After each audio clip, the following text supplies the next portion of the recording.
Air mata yang berderai, siapa yang menghapuskan?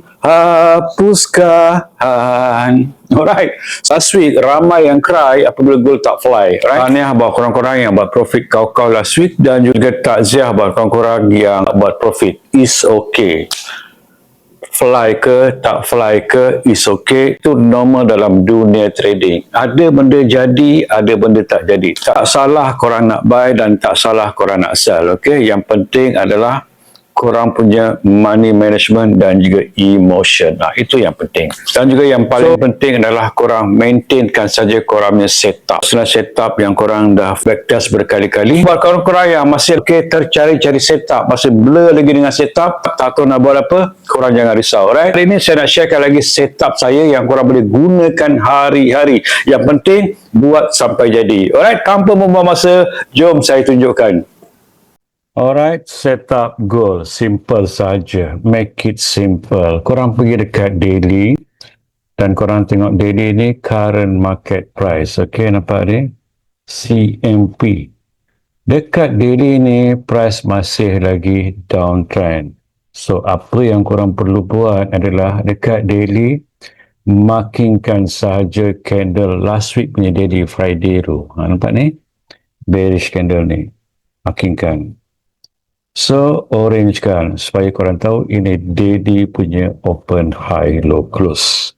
Kemudian korang turun kepada 1 hour. Dekat 1 hour ni, kalau dia keluar zone ni, mana yang dia boleh pergi? So, maksud yang terdekat di sini, 1 hour. Di sini, nampak dekat sini ada resistance. So, korang makinkan saja zone resistance. Bawah box ni, kalau dia keluar box ni, jauh dekat sini, nampak?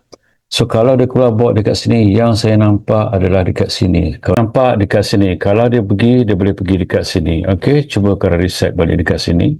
Di sini yang ke bawah.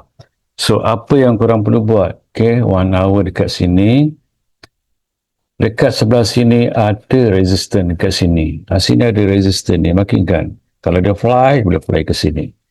So, kalau dia lepas ke sini. Makinkan saja. Pak, so kalau dia lepas ke atas ni, dia fly ke sini. So, begitulah nextnya. Next, dia akan pergi ke sini selalunya. Ke sini. Dan juga next ke sini. Kemudian, korang turun kepada M15. Nampak ni M15? Dekat M15 ni, apa yang korang perlu buat adalah trend line. So, nampak trend line dekat sini?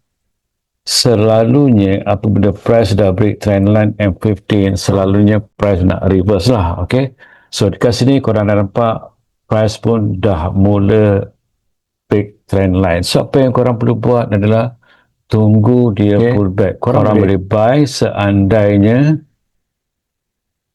price break candle 1 hour dekat sini, M15 dekat sini, ataupun korang boleh tunggu price turun dan naik dekat sini, turun balik dekat sini, dan kemudian korang buy balik dekat sini. Nampak? Itu game plan.